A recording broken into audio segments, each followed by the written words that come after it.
आंनि जोनोम जायगायावनो आङो जाज जानो मोनफैदों मानो होनबा समजों लोगोसे मिलायबाय आंहा आलासि जाफैनाया आंहा गोबां खाबु मोननाय जाबाय आरो दाख्लैबो खनसे नै एबारबो ओमफ्राय गावनि जोनोम जायगायाव बेफोरबायदि जानो मोनबा मोजां मोनो आरो ओमफ्राय नोंथांमोननिसिमबो देखायलांगोन आङो मोसानायफोरखौहाय एफा जेनेबा बांद्राय जेनेबा खेबनांगौबो जाज जानांगौबो नालाय सायख'नांगौबो बेखायनो जाखिनो हायो एसे देखायलांसै आरो ओमफ्राय मानसियाथ' ओरैबायदि बुरजा जादों ओमफ्राय नैबेबो लोगो बेहा रामफल बिलनि ओमफ्राय टेङापारायावहाय हाबा जाफैबाय आरो बे टेङापारायाव बेहा लान्जाय गैथ'वा आंहा लान्जाय दङ नालाय ओंखायनो दा उन्दैया गाबावबाय जारलासो जाबावगोन दा मानसिफ्रा नै बिराद दङ बिराद नायदों आरो ओमफ्राय आलासिफोरखौ बरायदों आरो ओमफ्राय दसे उनावहाय जोंहा ब्रेक लानो मोनथ'बाय दा दसे उनाव जाफिनसिगोन नायनोसै बारा बुरजा गैखाया सिंगेला ओमफ्राय दुवेलाबो बारा गैया जावजा मोसानायाबो ग्रुपा हले दङ बिदिनो 10-15थासो जागोन आरो ओमफ्राय गासिबो मोसानायखौ गासिबो फुल श'खौ होजोबाखै ससे होदों आरो 2 मिनिट 3 मिनिटसो मोसाहोदों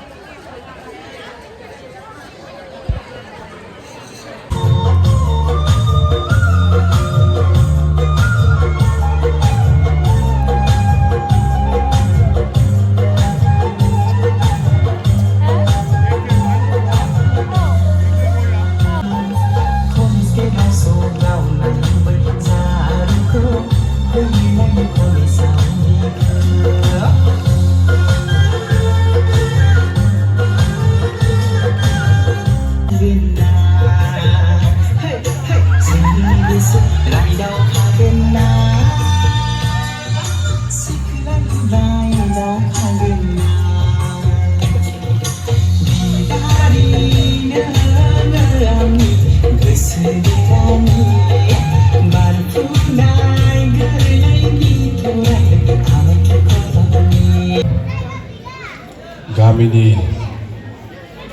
रंजालि बैसागु फालिनाय बे फोरबोआव बाहागो लाफैनो हानाय टेङापारा गामिनिनो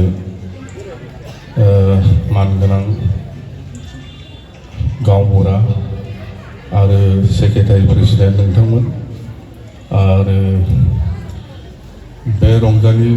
बैसागु फोरबोआव आरोबाव बाहागो लाफैबावनाय बे टेङापारा गामिनिनो गासै मानगोनां रायजो राजा नोंथांमोन गिबियावनो आङो नोंथांमोन गासैनोबो रंजालि बैसागुनि आंनि गोसो गोरबोनिफ्राय अननाय मोजां मोननाय आरो सिबिनायखौ बावहरग्रोबाय थारैनो गोसोखौ जोबोद गोजोननाय मोनदों दिनै बेसेबांबा गोबाव बोसोरनि उनाव आङो टेङापारा गामिनि रायजो राजाफोरजों नुजाफैनो हानानै गोदोनिफ्रायनो आन्दलन जागायजेननाय समफ्राव आङो बे टेङापारा साहानि आरो खोलाहानि बे गामियावनो गोबां सम खाथायदोंमोन बेनि उनावसो आङो बाहेरायाव थांनो बायद' जादों जायखिजाया जोंनि जुजिनाया बेनोमोन जे जोंहा बर'फ्रा गावनि राव हारिमु दंखायो जों बर' जोंहा बर' राव दं जोङो बर'नि बिमानि रावजों थांनानै थानो जों लुबैयो दिनै बेफोर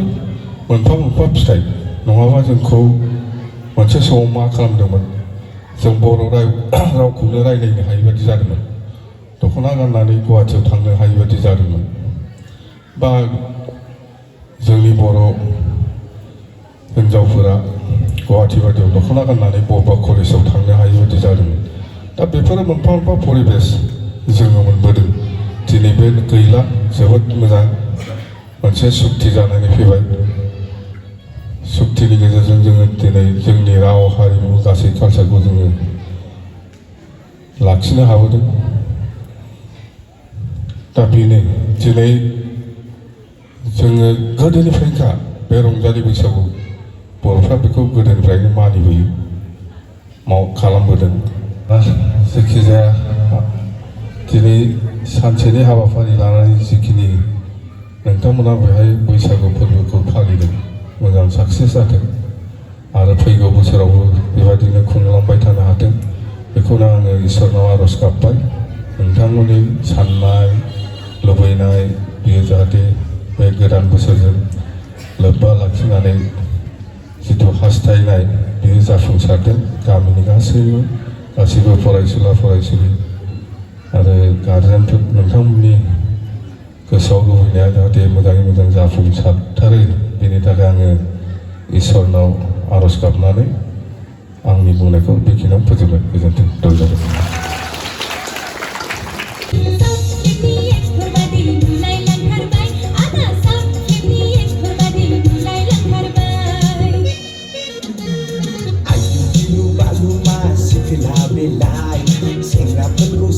नार्जारी क्लास 8 नैथि बान्थाखौ मोननो हादोंमोन ज्योति रानी ब्रह्म क्लास 8 आरो थामथि बान्थाखौ मोननो हादोंमोन श्री ब्रह्म बिथाङा नैथि बान्थाखौ आजावनो हादों आरो थामथियाव दङ जोंहा भारती ब्रह्म बिथाङा थामथि मासिखौ आवग्रिनो हादों।